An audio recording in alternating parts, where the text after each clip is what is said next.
Hi, my name is Taylor Kelty, and I'm going to be talking about the ethics of pirating abandonware. So, first of all, we need to define what abandonware is.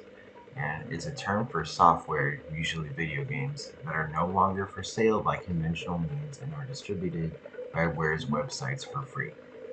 So, this means that let's say you wanted to play Super Mario Bros. In the year 2800, but Nintendo wasn't selling it anymore. It wasn't available on any sort of digital platforms. You had to just find a physical copy, and even then, you were at the mercy of the quality of it, whether or not it was damaged or even playable, and that's not even getting into finding a console.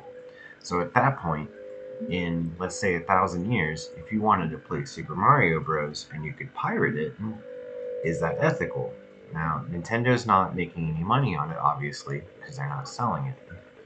So, let's move on to what brought me here. And when I was growing up, I was really into this 007 game that did really bad. They don't make it anymore. It's hard to find a copy of it. Uh, let alone you can probably not find a new copy anymore anyway. So that's Agent Under Fire. And now, in researching this pirating of abandonware, I was led to a website where someone on a law exchange, a law forum, asked about whether or not they were allowed to pirate Windows 95. Now, I'm going to share some scenes, some screenshots from that law exchange. I'm not going to read all of it, but I just want you to see this exchange between people engaging in the law aspects of whether or not pirating Windows 95 was legal. I know legal is different from ethics, but this exchange between them, which was the most I could find about whether or not you're allowed to pirate randomware, shed some light on it. So you can see here that the asker wants to pirate Windows 95, and he's lists his four reasons for it. I'm assuming this is lawyer speak because intent is really important. So he lists number one, he's doing it just for his own creativity and it's not educational.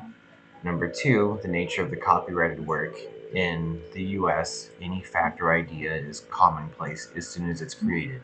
Windows 95 is not a fact or an idea. The amount and sustainability, he would be using the entire OS, it's digital software, he's not taking anything away.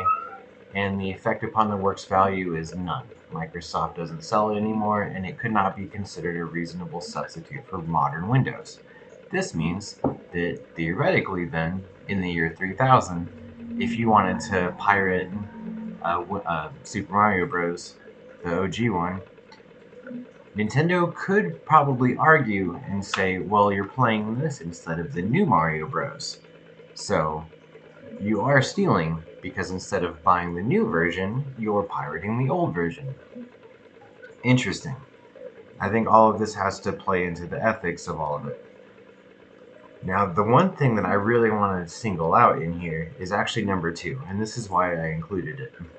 The nature of the copyrighted work, it is not a fact or an idea, and I don't think it's substantially beneficial to the public for it to be in the public domain. Now, I'm not going to pretend to know lawyer speak, but why was that singled out? If something is substantially beneficial to the public to be in the public domain, does that encourage the piracy of it? Like, does that encourage you to acquire it by any means necessary? Or the opposite? Does that dissuade you? Does that dissuade your moral accessibility, your moral implication to be able to get it? If Mario Bros. In 1,000 years should be in the public domain, but it's not, does that mean that it's okay to do it still? It sounds to me like it's not. If in 1,000 years something is not in the public domain, there's probably a good reason for that. Anyway, this was the answer to that question. Again, I'm not going to read the whole thing. But unless it's an absolute exception to copyright, like being in the public domain or fair use, then it pretty much comes down to Microsoft to sue this individual for pirating Windows 95. Now, Microsoft is probably not going to do that because the person doing it is not redistributing it or reselling it. It's just one single person.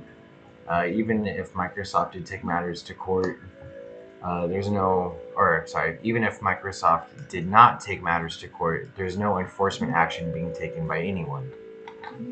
So, all of this coming down to the ethical side of it, if I wanted to download 007 Agent Under Fire, it would come down to EA about whether or not they're going to take action against me. If EA does not take action against me for downloading Agent Under Fire, then nobody will.